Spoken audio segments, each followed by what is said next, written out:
तो हम लोग ये मान करके चल रहे हैं कि जहाँ कमियां हमारी रही हैं, जहाँ कमजोरियां रही हैं, उसको पुनः हम लोग दुरुस्त करेंगे और आने वाला समय में पुनः प्रयास करके झारखंड में भाजपा की सरकार लाने के लिए जी तोड़ मेहनत हम लोग करेंगे।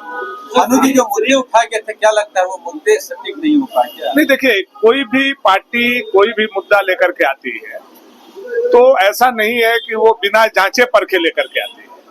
पाप संथाल का जो डेमोग्राफी चेंज हो रहा है, ये विषय आज किसी को हल्का लगेगा, लेकिन ये 5 साल के बाद पुनः आपको लगने लगेगा कि ये कितना भारी मसला है।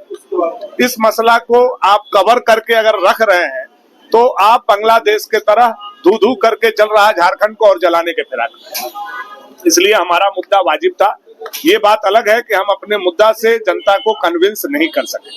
पुनः उस मुद्दा को लेकर के हम जाएंगे, कुछ अन्य मुद्दों को हम लोग जोड़ेंगे, जहां कमियां हैं उसको दुरुस्त करेंगे और हम लोग अपने भाजपा को पुनः पटरी पर लाने का काम। सरकार जो है 200 बिजली यूनिट की बात कर रही थी, लेकिन अभी एक अखबार में जो खबर छपी है कि 2 रुपए प्रति यूनिट बढ़ाने को लेकर जो विवाद है प्रस्ताव। अभी देखिए, हेमंत सोरेन जी का सरकार का हनीमून पीरियड है, इसमें हम लोग उन लोगों को खलल नहीं डालना चाहते हैं, लेकिन आप ही लोग सवाल पूछते हैं तो स्वाभाविक रूप से उनके हनीमून पीरियड में खलल होगा।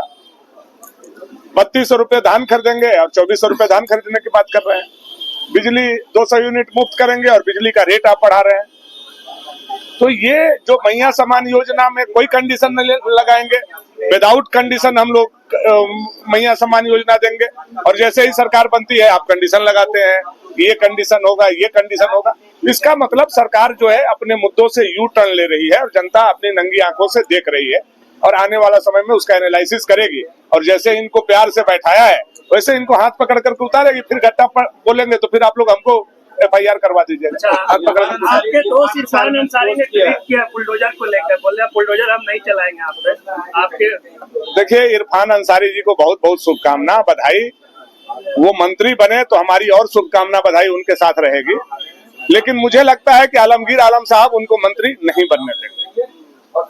उनका घर इसलिए बच गया क्योंकि भानु प्रताप शाही विधानसभा में नहीं आया हमारी सरकार ने। 5 साल बचा ले, 5 साल के बाद फिर हम लोग आएंगे। हम लोग अपने बात पर आज भी कायम है, क्योंकि उन्होंने एक आदिवासी विधवा महिला का, गुरु जी के बड़ी बहू का अपमान किया है।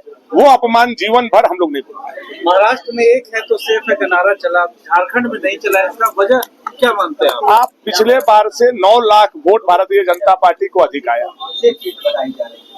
पिछले बार से 3% वोट हमें अधिक प्राप्त हुए। आप ऐसे कैसे कह सकते हैं कि नहीं चली?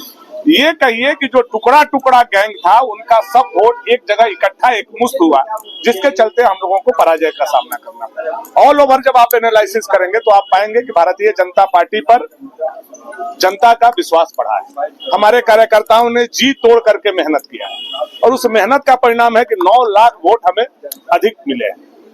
अलायंस को छोड़ करके मैं केवल बीजेपी का बात कर रहा हूं। जब 2019 का और 2024 का आप एनालिसिस करेंगे तो 9 लाख वोट हमें अधिक प्राप्त होंगे। तो इसका मतलब हम विनर हैं। ठीक है, मैथमेटिक्स के संख्या में हम पीछे जरूर हैं, लेकिन जनता के प्यार में, दुलार में, स्नेह में, आशीर्वाद में भारतीय जनता पार्टी की कमी नहीं हुई है, हम लोगों की वृद्धि हुई।